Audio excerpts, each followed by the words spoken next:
Hi, I'm Carcina. Oh, let's talk about it. Let's talk about it. No one knows Carcino and none of these. There's so much going on in the world, and I'm just giving my 2 cents on it. Go in and do a raid at someone's house, but you don't have an arrest warrant for them.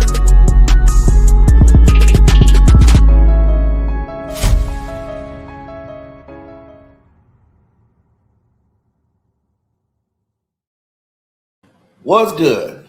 We are back.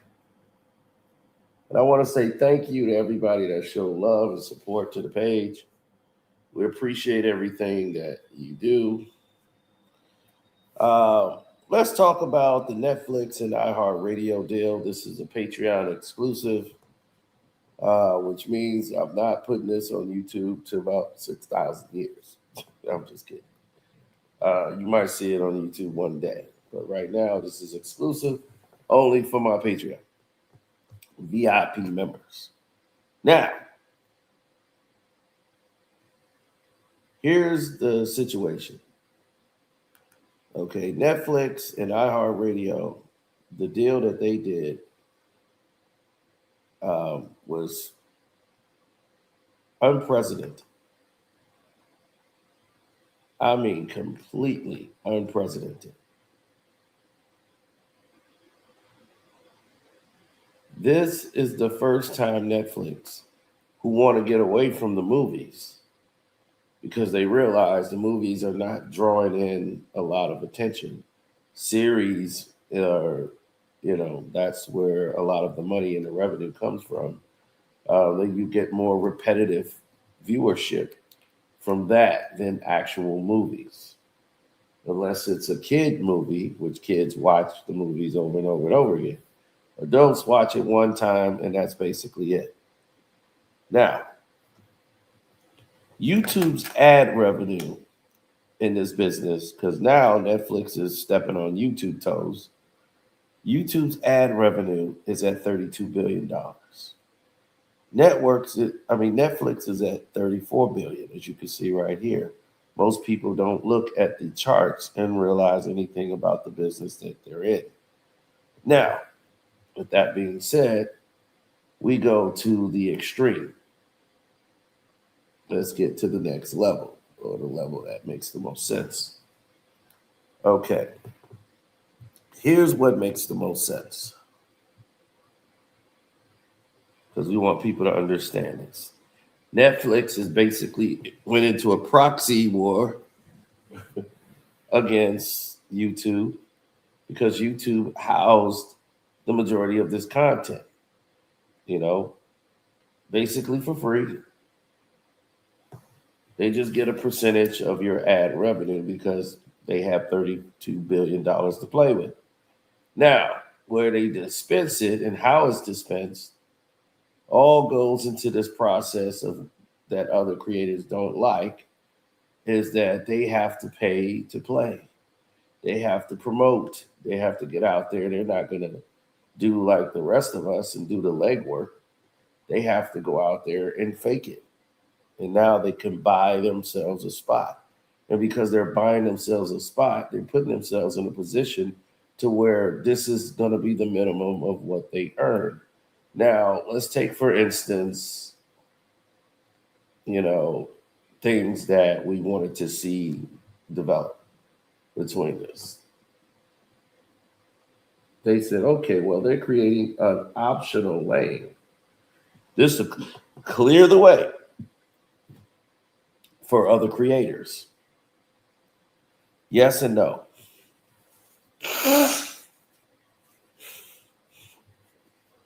Yes, I know y'all know I'm battling a cold. But it moves in this way here, and I want to be clear about it. Listen. Take that down.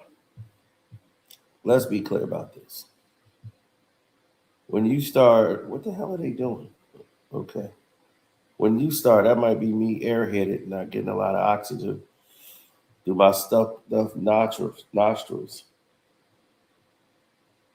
But look, I want to be very clear.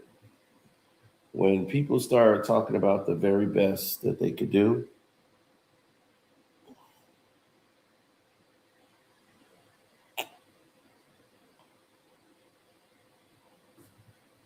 this isn't it.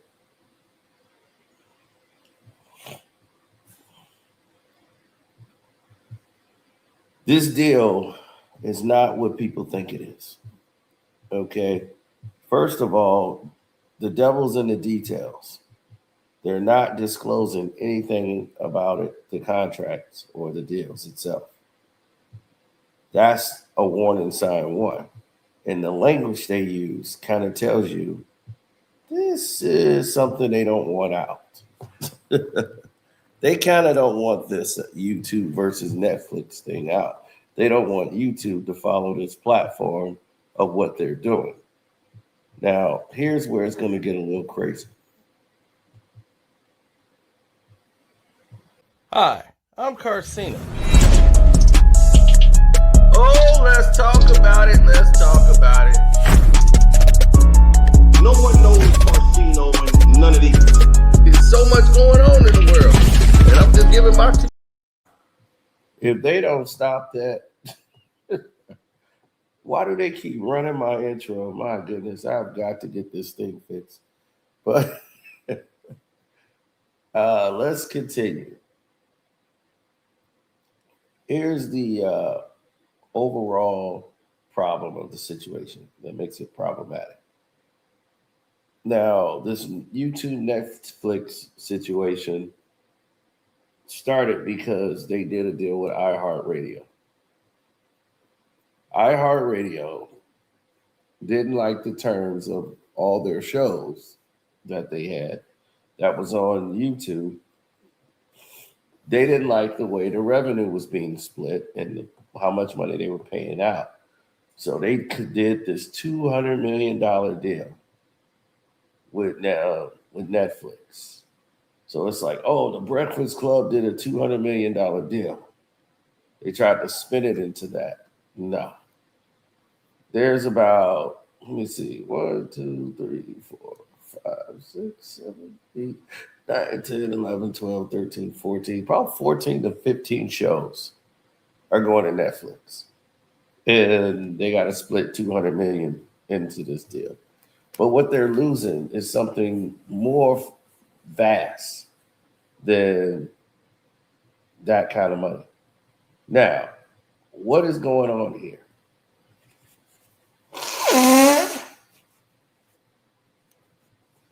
The language hasn't been explained fully, but in details, they're giving up key information.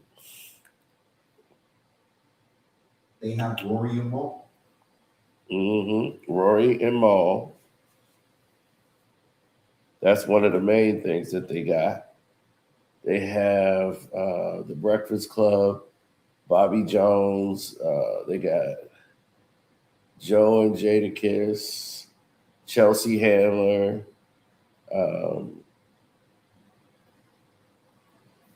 Those are some of the main people. Now,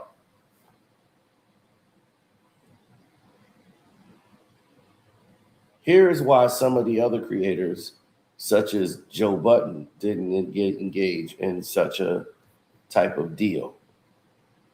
Because these type of deals, where Rory and Maul think that, this Netflix ecosystem is the best way to go, with traditional TV dying, Netflix want to use the product, to grow a more diverse audience and get diverse content by using people that create every day. So there's new content every day. There's new traffic. There's people that's on Netflix every day, right? It's a lot of people that don't go on Netflix anymore. Like they'll binge watch a series and then they won't go back to see it anymore.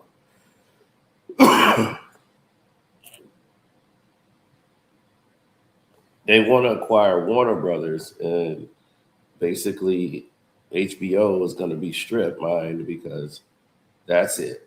HBO is such a mess. It went from Max to HBO. It was HBO Max to back to HBO Max. They're so damn confused. They don't know what the hell they're doing. Showtime's been absorbed by Paramount Plus. There's just so much crazy acquisitions going on to show you the death of the system of cable. Now, with that being an extended growth package into what the consumers are doing now, people are willing to move platforms to allow their favorite podcast shows, to be on Netflix. So now they're talking about increasing deals to like 20 something dollars a month, 29, almost $30 a month to facilitate shows that I don't watch none of these damn shows. So what iHeartRadio did was acquire some popular shows to mix it in with some shit that wasn't selling. Like Chelsea Handler's show wasn't fucking selling. There's a lot of shows that they got that just wasn't making any money. And they said, well, okay, we're going to put a big package deal and dump these over there because they want these white shows to sell. And they're not selling. But here's the thing that Netflix wants. Netflix doesn't want YouTube involved at all. They want exclusive content. So they're not going to make it across platforms. Like, you won't be able to watch The Breakfast Club for free anymore. You're going to have, they have the IP address for all visual content. So Netflix has purchased that. Now, here's the kicker. This is for full-length content only. But it didn't say anything about shorts or short videos. Now, if they made short videos because of it or short video content, we have yet to see that. So because we have yet to see that short form content, we don't really understand how engaging the situation might be and where it might grow to.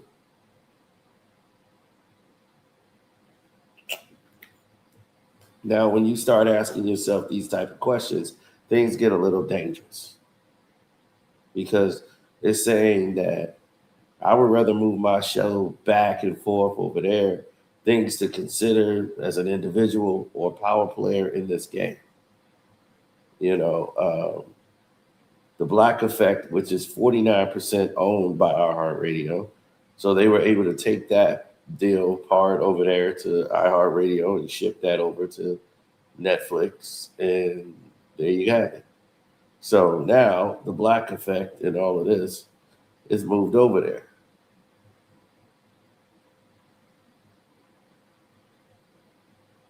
Now,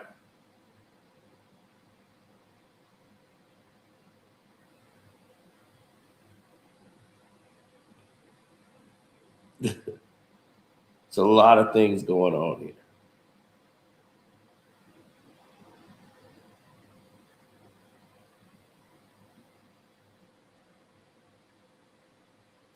Oh my God, the sinus cold thing is not for me.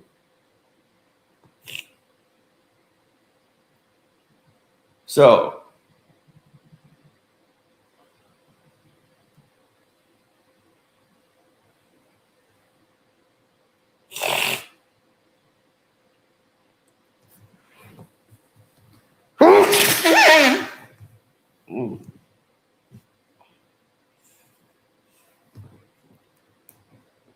now these people want to get me sick.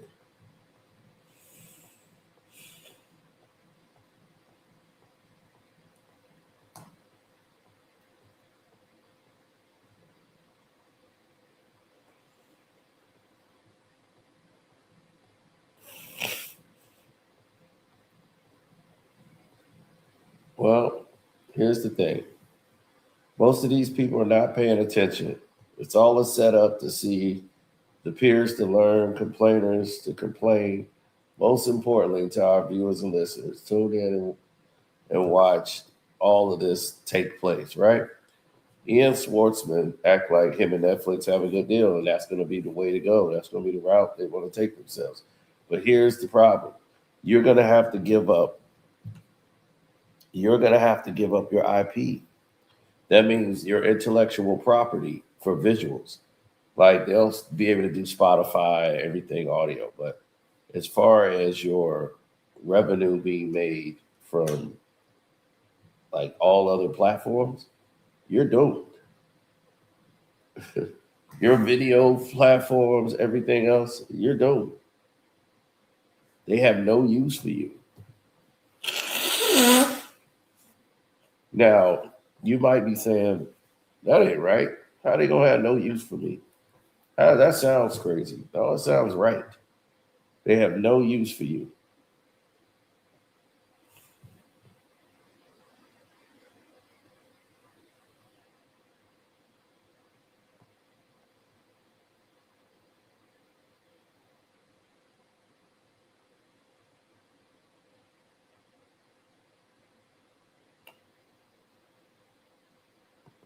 Nope.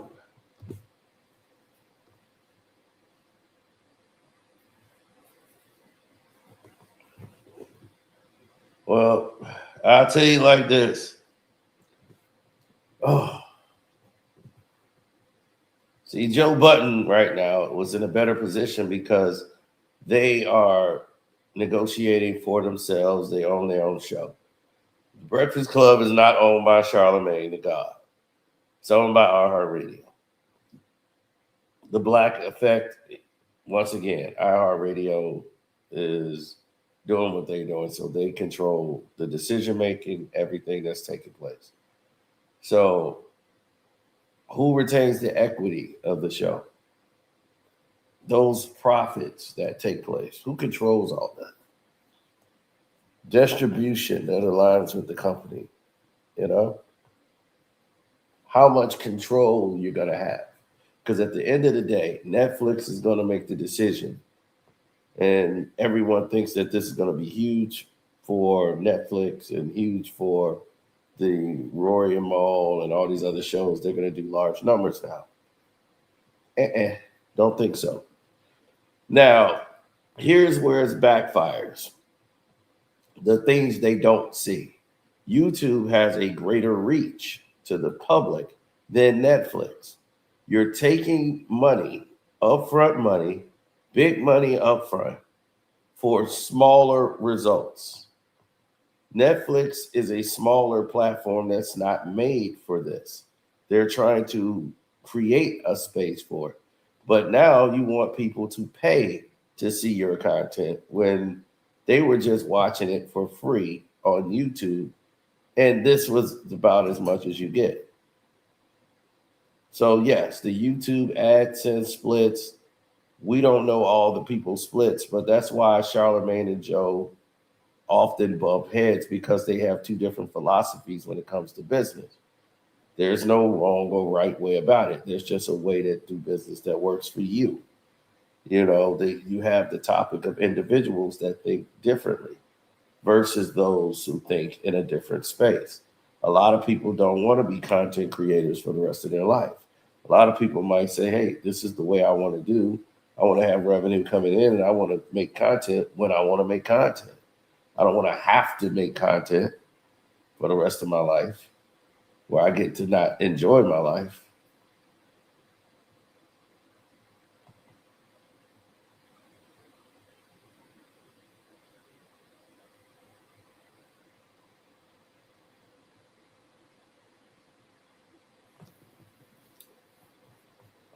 Well, here's the thing. Where they're going with Netflix in this new direction, it's supposed to do wonders for these new shows. I just really don't see it.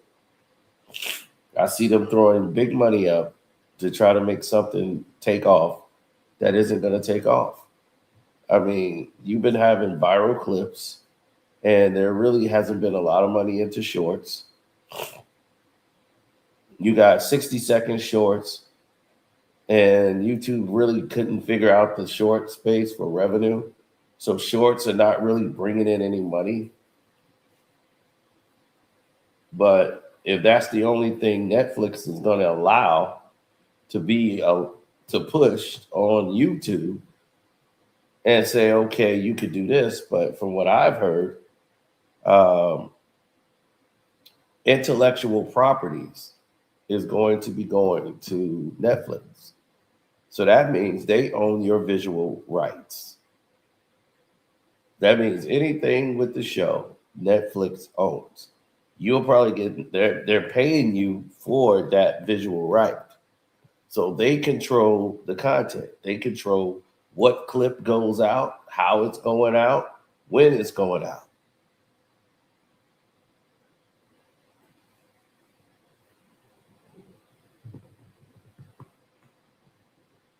Here, YouTube is not like Netflix. We are the creators, which means we control our IP, not YouTube. We decide if we want to make something exclusive. That's why we have memberships. So you are your own personal Netflix if you want to. You can have your own membership. You can set it up how you want to structure it. You own the video. Like I can put a video on YouTube and put it right here on Patreon. That's my choice. A lot of these people don't have choices, and that's the narrative that I don't think everybody else wants to be a part of.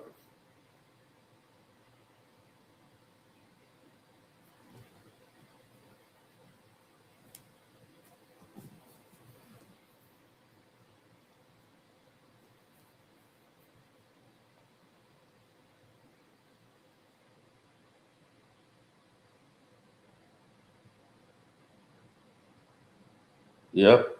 So if you want to like get to the dynamic of what's important, what isn't, okay. If we looking at Charlemagne signing a $200 million deal with iHeartRadio, right? He got a 5-year, $200 million extension with iHeartRadio. So that put him into the company. And after it struck a deal with Netflix, he's getting $200 million. So they said, oh, look at that. Joe Budden is stupid. Because Charlemagne got a $200 million extension. So Charlemagne is not getting $200 million.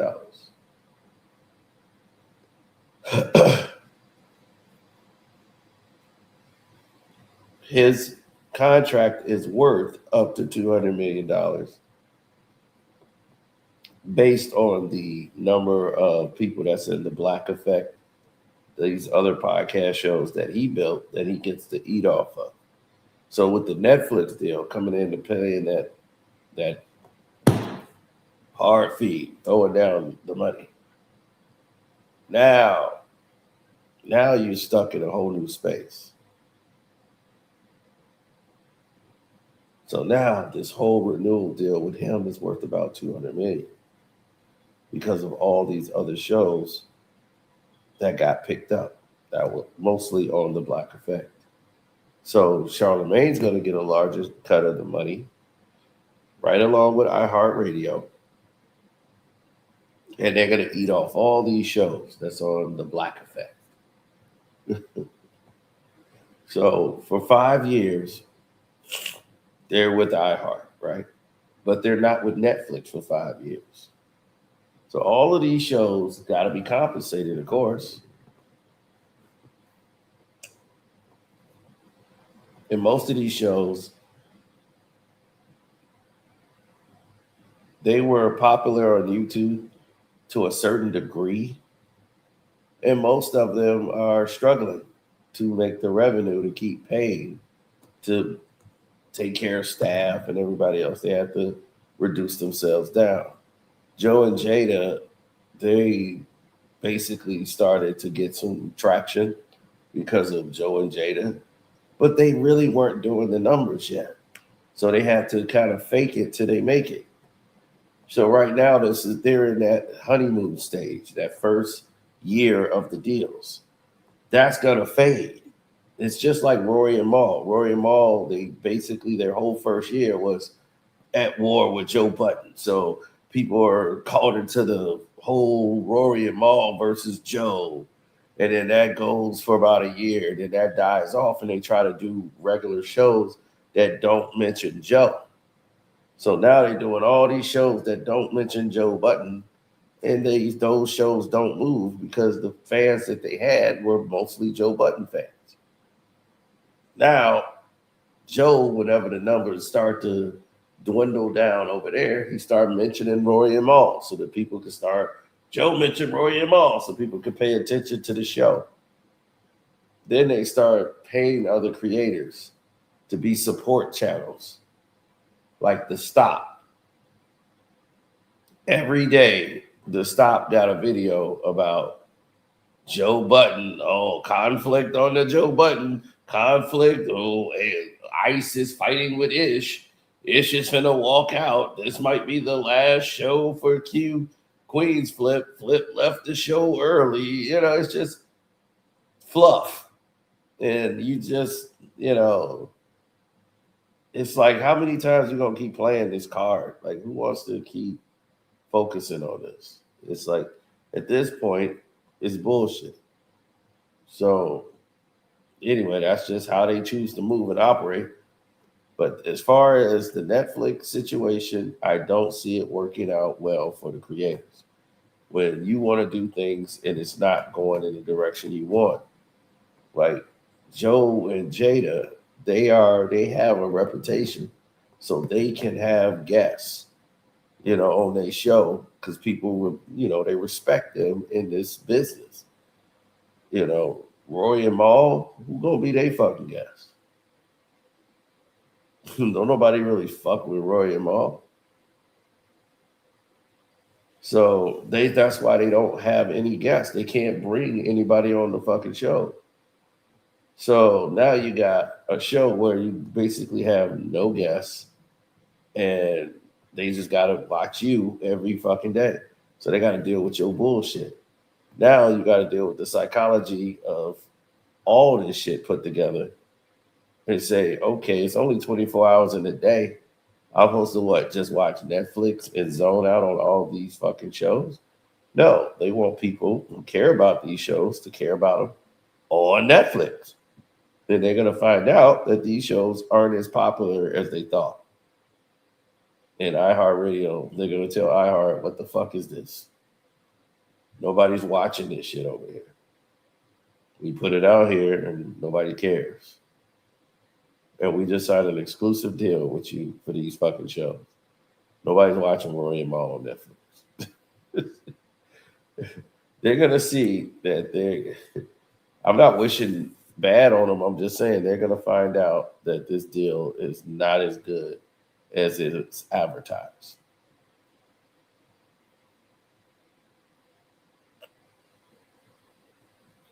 For the Breakfast Club, they got a guest every day. So it would be different for them.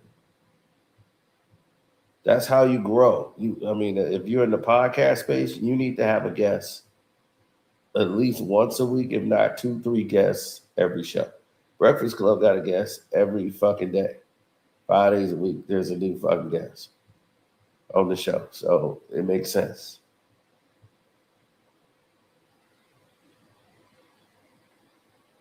Everyone else, it just don't make sense. It don't make sense for them to be in that creative space.